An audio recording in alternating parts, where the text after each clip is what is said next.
नमस्कार, exam happy by Jharkhand channel में आपका स्वागत है। तो दोस्तों जुड़ चुका हूं मैं यहाँ पर झारखंड में होने वाली जेटेट परीक्षा की तैयारी को लेकर के। तो आपको हम बताते चले झारखंड में जो झारखंड शिक्षक पात्रता परीक्षा होने जा रही है, तो विज्ञापन निकलते के साथ ही आपको बाजार में बहुत सारे बाजारू किताब मिलेंगी और आप वहीं से लेकर के तैयारी करने लगते हैं, जिससे यहाँ पर बहुत कम प्रश्न आपको भिड़ते हैं और बहुत ज़्यादा मेहनत करने के बाद भी आप यहाँ पर सफलता नहीं प्राप्त कर पाते हैं। तो यदि आप झारखंड में होने वाले शिक्षक पात्रता परीक्षा में पास करना चाहते हैं, तो आपको यहाँ पर झारखंड में सरकारी स्कूलों में मिलने वाले जेसीईआरटी टेक्स्ट बुक पर आधारित सारे प्रश्न आपके एग्जाम में पूछे जाते हैं। और अभी झारखंड में जितना भी जेएसएससी एग्जाम ले रही है या जैक एग्जाम ले रही है, वह पाठ्य पुस्तक पर आधारित होता है। तो पाठ्य पुस्तक पर आधारित सारे प्रश्नों का नोट्स, पीडीएफ और यहाँ से जुड़ करके यदि आप तैयारी करते हैं तो 101% झारखंड में झारखंड शिक्षक पात्रता परीक्षा में आप पास कर सकते हैं। और यहाँ से सारे नोट्स को लेकर के पढ़ लेंगे, क्योंकि जेसीईआरटी के टेक्स्ट बुक पर आधारित सारे प्रश्न सभी सब्जेक्ट का बना हुआ है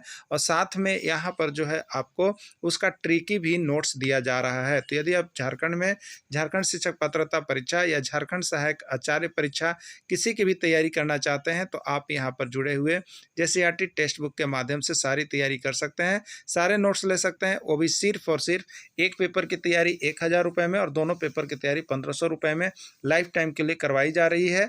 तो क्लास शुरू हो गए हैं, आप सभी जुड़ करके अभी से ही तैयारी कर देंगे और यह एक बार की परीक्षा के लिए लाइफ टाइम आपकी फी होगी, दोबारा आपसे फी नहीं ली जाएगी। तो आपको जैसे ही वीडियो मिलता है, आप हमारा मोबाइल नंबर यहाँ पर देख रहे हैं, इस मोबाइल नंबर से संपर्क कर लेंगे और तैयारी के लिए जुड़ जाएंगे। तो चलिए चलते हैं महत्वपूर्ण प्रश्नों की ओर। आपको यहाँ पर डेली वैसे ही केवल छोटे छोटे वीडियो के माध्यम से और छोटे छोटे नोट्स के माध्यम से हम आपको सिर्फ कवर अप करवा रहे हैं कि यहाँ पर यदि आप झारखंड सहायक आचार्य परीक्षा दे रहे हैं या जैक की परीक्षा से जेटेट की तैयारी कर रहे हैं, तो आपको ऐसे छोटे छोटे माध्यम से आपको हम यहाँ पर याद करवा रहे हैं जो कि एकदम सटीक एग्जाम में आने वाला प्रश्न है। और वैसे ही नोट्सों को केवल हम कवर अप करवाते हैं जो जेसीईआरटी टेक्स्ट बुक और जो प्रश्न अब तक जेएसएससी से पूछे गए हैं या जैक से पूछे गए हैं। तो आप यदि इस वीडियो को देखने के बाद आपको लगता है तो आप ऐसे सारे नोट्स यहाँ से परचेज कर लेंगे, जो कि आपके लिए बहुत ही महत्वपूर्ण और इंपॉर्टेंट है। हमारा मोबाइल नंबर दिया हुआ है, ठीक है। तो देखिए इस तरह का प्रश्न आप देखिएगा आपके एग्जाम में हमेशा पूछा जाता है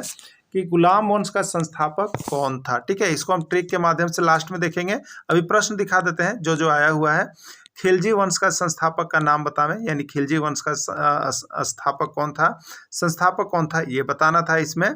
तुगलक वंश का संस्थापक कौन था, ये भी प्रश्न आपका पूछ दिया गया है और बहुत बार आया है, लेकिन यहाँ पर बनाने में बहुत ही असुविधा होती है। लेकिन आज यदि आप इस वीडियो को देख लेते हैं तो आपको यहाँ के बाद इस तरह के प्रश्नों को किसी भी प्रकार का कोई फॉल्ट आपके दिमाग में नहीं रह जाता। नेक्स्ट है सैयद वंश का संस्थापक कौन था, तो इसी तरह के संस्थापक अगला है लोधी वंश का संस्थापक कौन था। ये सारे प्रश्न आपके हर समय परीक्षा में घूमते रहते हैं, लेकिन आप गलत बना के आते हैं। लेकिन आज यदि आप वीडियो को देख लेते हैं तो आज से गलत बनाना बंद और यहाँ से सारे प्रश्न आपको सही बनेंगे। तो इसी तरह का सारा नोट्स, सारा पीडीएफ, सारा टेक्स्ट, चाहे वो किसी भी सब्जेक्ट का हो, आपको यहाँ पर बनाया हुआ मिल रहा है। आप यहाँ से जरूर परचेज करके एक बार अवश्य पढ़ लीजिएगा, क्योंकि सारा इंपॉर्टेंट प्रश्न ही केवल कवर अप आपको हाथ से लिखा हुआ नोट्स बनाया मिलता है, ठीक है।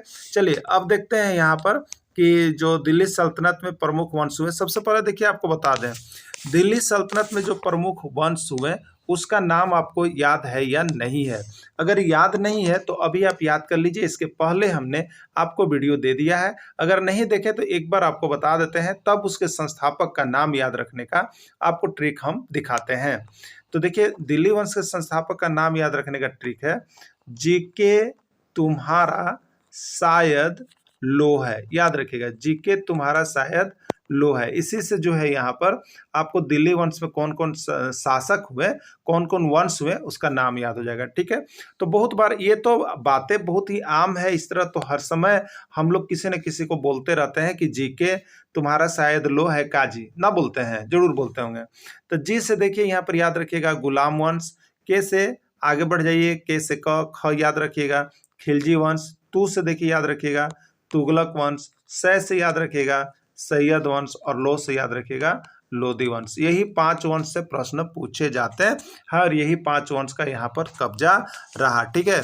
तो चलिए जीके तुम्हारा शायद लो है, ये क्या हो गया, वंश का नाम याद रखने का ट्रिक। तो अब पूछा जाएगा कि गुलाम वंश का संस्थापक कौन था, खिलजी वंश का संस्थापक कौन था, तुगलक वंश का संस्थापक कौन था, सैयद वंश का संस्थापक कौन था, और यहाँ पर लोधी वंश का संस्थापक कौन था। यही तो 2 प्रश्न सिर्फ आते हैं कि दिल्ली सल्तनत के वंश कौन कौन है और दिल्ली सल्तनत के वंश के संस्थापक का नाम याद रखने का। तो चलिए, अब संस्थापक का नाम याद रखने के लिए आप एक ट्रिक को याद रखिएगा। क्या याद रखिएगा, सो देख लीजिए यहाँ पर, याद रखिएगा। बहुत ही अच्छा ट्रिक है, बहुत ही अच्छा ट्रिक है ना। क्या ट्रिक हो जाएगा, देखिए यहाँ पर ट्रिक जो है ये संस्थापक का नाम याद रखने का। कुमारी कौन है, कुमारी जरीना, कुमारी जरीना गोरी ने खीर बनाया। क्या बात है, कुमारी जरीना गोरी ने खीर बनाया। बहुत अच्छी तरह से आप इसको याद कर सकते हैं, नहीं कर सकते हैं।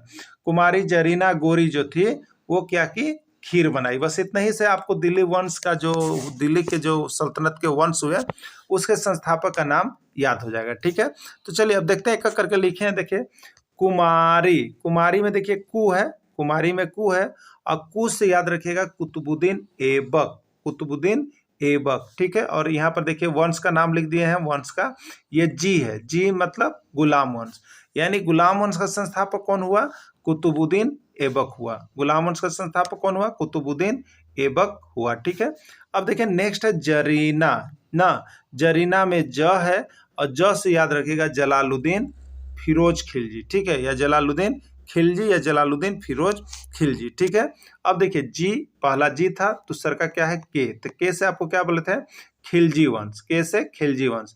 तो खिलजी वंश का संस्थापक कौन था, जलालुद्दीन फिरोज खिलजी था। ठीक है, चलिए नेक्स्ट देखते हैं। गोरी, गोरी में कौन आ रहा है, गोरी में कौन आ रहा है, तुम्हारा आ रहा है। ठीक है, तो गोरी, गोरी में याद रखिएगा ग से याद रखिएगा गयासुद्दीन तुगलक। ठीक है, और ये तू जी के तुम्हारा, तू में तुगलक वंश, यानी तुगलक वंश का संस्थापक जो था वो आपका गयासुद्दीन तुगलक था। ठीक है, तुगलक वंश का संस्थापक कौन था, गयासुद्दीन तुगलक था। अगला है यहाँ पर शायद, और इधर देखिए खीर है ना, खीर, तो खीर में खी है और खी से याद रखिएगा खिज्र खा, खी से क्या याद रखिएगा, खिज्र खा। ठीक है, खीर से क्या याद रखिएगा, खिज्र खा, यानी शायद, यानी सैयद वंश का संस्थापक कौन था, खिज्र खा था।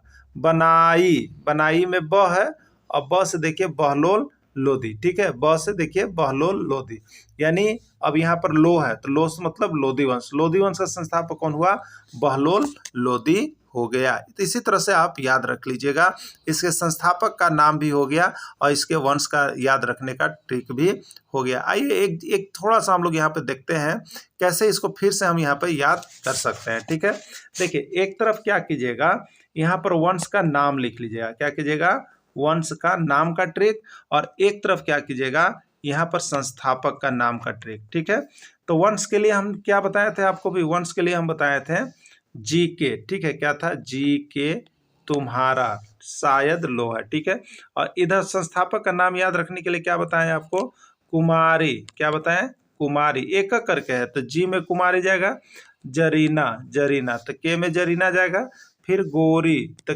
तू में गोरी जाएगा, यानी गुलाम वंश का संस्थापक कौन हो गया, कु से कुतुबुद्दीन ऐबक, के से क और खिलजी वंश, खिलजी वंश का यहाँ पर खिलजी वंश का संस्थापक कौन था यहाँ पर, तो गोरी। ठीक है, तो खिलजी वंश का संस्थापक हो गया आपका जलालुद्दीन फिरोज खिलजी। अब यहाँ पर तू से तुगलक, और यहाँ पर क्या हो गया, कुमारी जरीना गोरी, तो गयासुद्दीन तुगलक। तो इस तरह से आप दोनों तरफ लिख लीजिएगा और बीच में छोड़ दीजिएगा, तो आपको यहाँ से सारा कुछ याद हो जाएगा। देखिए प्रश्न, प्रश्न यहाँ पर जो है एक बार देख लेते हैं जो पूछा जाता है। तुगलक गुलाम वंश का संस्थापक कौन था, गुलाम वंश का संस्थापक कौन था। ठीक है, तो हम क्या एक तरफ वंश को लिखते हैं, वंश को, तो वंश को कैसे होता है, जी के तुम्हारा, जी से गुलाम वंश, और इधर जब संस्थापक का नाम लिखते हैं तो शुरू कहाँ से होता है, कुमारी, फिर क्या होता है जरीना ना, फिर क्या होता है गोरी। ठीक है, तो कुमारी में कु से कुतुबुद्दीन ऐबक, यानी गुलाम वंश का संस्थापक कौन था, कुतुबुद्दीन ऐबक था। इसका राइट आंसर क्या हो जाएगा, ये हो जाएगा। संस्थापक कौन था, तुगलक वंश का संस्थापक कौन था, कुतुबुद्दीन ऐबक, गयासुद्दीन तुगलक, खिज्र खा या कोई नहीं। ठीक है, तो तुगलक वंश का संस्थापक कौन था, गयासुद्दीन तुगलक था। ट्रिक भी देख लीजिएगा एक बार, जिससे कि आपको किसी प्रकार का कंफ्यूजन न रहे। अगला, सैयद वंश का संस्थापक कौन था, सैयद वंश का संस्थापक कौन था, कुतुबुद्दीन ऐबक, गयासुद्दीन तुगलक, खिज्र खा, कौन था सैयद वंश का संस्थापक। ठीक है, तो सैयद वंश का संस्थापक कौन हो गया? यहाँ पर कुतुबुद्दीन एवं गुलाम वंश, गयासुद्दीन तुगलक, तुगलक वंश यानी खिज्र खां। कौन हो गया? खिज्र खां इसका संस्थापक हो जाएगा। लोधी वंश का संस्थापक, दिल्ली वंश का अंतिम शासक लोधी वंश।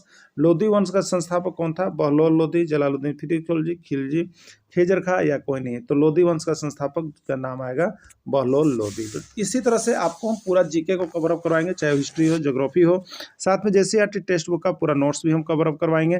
तो आप यहाँ छोड़कर कहीं और जाने की आवश्यकता नहीं है, क्योंकि डेली यहाँ पर नोट्स आपके लिए इंपॉर्टेंट प्रश्नों का बनता है और वो भी हाथ से लिखा हुआ नोट्स आपको मिल रहा है। तो